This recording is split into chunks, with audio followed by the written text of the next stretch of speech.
You bastard! My chakra's supposed to be unbreakable, and he shattered it. It's impossible. Been a while since I held something that heavy. Kinda hurt. Your hand. All right, my friends, I just got done watching Sakamoto Days episode number 2, and after watching episode 1, I shared with you guys my thoughts of like, I was really excited going into this show, but with the product I actually got, the piece of media I actually got was just fine. Like, I was very whelmed. You have, overwhelmed, underwhelmed, excited, unexcited. I was just very mid. I thought the first episode was like a 6.5 out of 10. I do think there's a lot of redeeming qualities to it. I think the actual story, behind it, I think the concept of the idea of what the story is based off on, I think are really cool. In practice, though, I thought the show was just very fine. So going into episode 2, I shared with you guys in my episode 1 review, I was looking for a lot here. I was looking for it to really bring me in. And episode 2 did introduce another worker, Lou, whatever her name is. It took us to Chinatown in Japan, which I thought was really cool. Lots of guns being shot, which, as we know, guns are prohibited in Japan. So I don't believe it very much, but hey, it's fiction, so let's just say I do. So it took us to Chinatown. I think Chinatown's a really cool area to explore.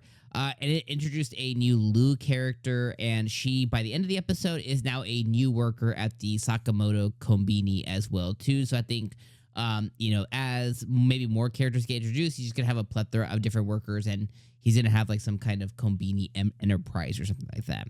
So regardless, I was looking for a lot going into episode 2, and once again, I was just left whelmed, and I thought it was like, it was a fine, it was a good episode, fine episode, you know what I mean? Like, when I think good, right, I think good, great. So I think in terms of like how you rate video games, bad, fair, good, great, fantastic, amazing, masterpiece, right? So I think something like fair is like a 4 out of 10, right? It's fair, like it's, I think, fair might even be like 5 out of 10. Let's call it 5 or below, right? Somewhere in like, 5 or below is like like a fair rating. Bad will probably be like 3 or below, so that 4 or 5 rating. Good to me is like 6, 6 out of 10, 6 out of 10, 7 out of 10. I think are good anime, and good can be misconstrued as like, oh, he really like good, that's good. But I think great is like 8 out of 10, 9 out of 10. You have like fantastic, masterpiece. I think that's like a 10 out of 10. So I think about it in that sense. So I think this is like, good, but like I want to make sure that it's with the understanding of like it's acceptable. Like it was fine. It was acceptable. Like, good or fine, I think is where I stand. And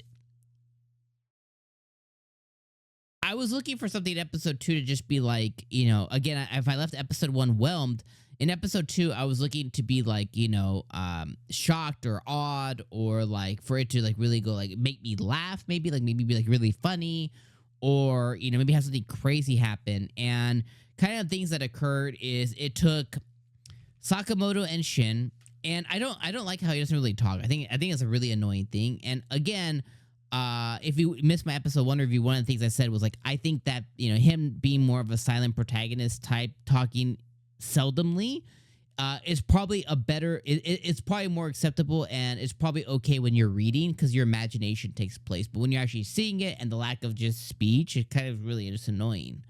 And he's not mute or deaf, so it's not like he's not like he's signing or something. And you go, oh well, I get why he's just choosing not to speak very much, which I think is just a really annoying thing to me. So that's, but anyways, so it has Sakamoto and Shin, and they go get like buns or hot buns or something like that, and they go to Chinatown to go and get some meat buns, okay?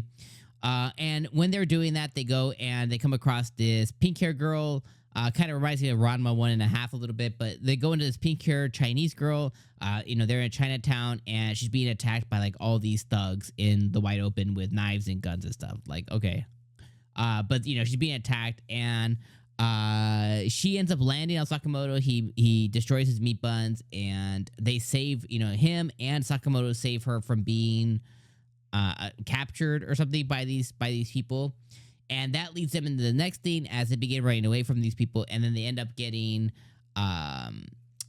attacked by these two big thugs who are like, like the Chinese killers essentially. And there's some mafia stuff that happens between them. And they're after this key because, her family has a treasure vault. And they kind of went over like why, her parents died in like a fire or maybe like an attack. And that led to a fire. Her parents died and gave her their, their family, Liu family treasure vault or whatever.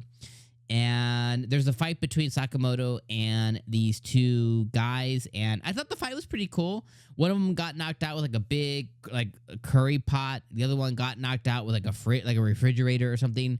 I thought the fight was pretty good. I thought the fight was pretty well choreographed. I thought the art was pretty good as well. And then after that, they go and she gets to unlock this vault. He's kind of destroyed. They destroyed the top dog, and then they destroyed the peons behind him. And they go into the vault. They share some sake. We get to see that her parents left her a really cool little note, or her dad did. And then she begins working at the shop the next day. Essentially, those are the main things that happen. Of course, like little minor things that occurred, that I'm just kind of glazing over. But once again, like I watched it, like it was fine. I thought the fight scenes were pretty cool. And that's kind of where part of like that makes up. I think this one was also like a 6.5 out of 10. And I think the things that made it cool. New introduction of character Liu, another person joining the kombini shop, a flashback of Sakamoto taking a vow to his now wife of never killing again, and her jumping off a building to prove a point. Crazy. I think the fight scene and it being well choreographed and well animated, I think that all plays into that, what makes up my rating of 6.5 out of 10. What was missing for me is actual excitement, actual danger. Introducing too many characters too fast. We barely know Sakamoto at this point. And now we have two new characters in Shin and her, right out the gate. Nothing made me laugh, and yeah, it didn't feel like it just wasn't good enough, and kind of like my last thoughts, and there's going to probably be a lot of people who click off or have clicked off already at this point because they might be a big fan. But I kind of want to get this point out is I was really thinking of like, okay, there was a lot of hype behind this adaptation. There's a lot of people who are really loving this. And I think at this point, based on just 2 episodes, my thought process is this adaptation, this show, is for people who are already fans of the product, not for people like me or maybe even like you who are coming in brand new. And that's not to say that somebody coming in brand new can't love it. I think there will be a lot of folks out there who love it, okay? I think there's a redeeming quality in every anime. It's just depending on who's watching it, right?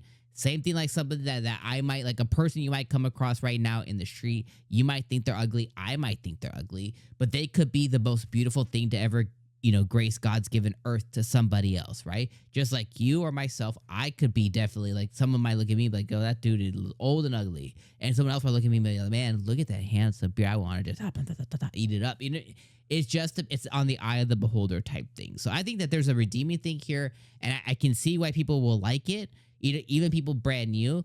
But I'm really thinking at this point that any hype and praise is going to be overwhelmingly by people who were already fans of the manga or light novel, whatever this is being adapted from, webtoon, whatever it is, and I think that because my thought is that this seems to be a better read versus a watch, I think that those folks that did read it were probably big fans because, again, your imagination can put in things that aren't necessarily there. And now they have this show that's kind of bringing the things that they love to life. And I can see why, this feels like it's created for folks who are already very familiar with it, right? They know what's going to happen. If there's a big event that might change the whole story, like, oh my God, I can't wait to see this or that, they're okay to, finally see life breathed into these things that they've only ever imagined. So, like every other adaptation. But I really feel like this is for the fans of it. And I kind of feel like if you are not a fan, you're going to either be like me, who are just like, it's fine, or like you're not loving it, or like it's fine. Like I wouldn't put this above a ton of other anime this season. Or, you're going to be maybe like, you're going to be like, oh, wow, this is the best thing I've ever seen. But yeah, I don't know. I just think that this is fine. Sakamoto Days, it's good, I don't know if I'm going to keep watching it. Maybe I'll give it one more. I do like that it has a sub and a dub, so it makes it easier to watch, because I don't have to actually be reading the whole time and just pay attention to the anime. And yeah, So I don't know if I'll watch it or not. We'll kind of see if these videos do well. You know, if episode 1 and 2 reviews do really well, I'll keep watching it. If they don't, then I may actually just end up skipping this one. You know, and it kind of sucks to say because I was legitimately really excited going into it. All right, this video is long enough. I might cut it there, guys. Thank you so much for the support. I appreciate you guys. Like or dislike or, you know, subscribe. And I'll see you guys in the next one. Peace.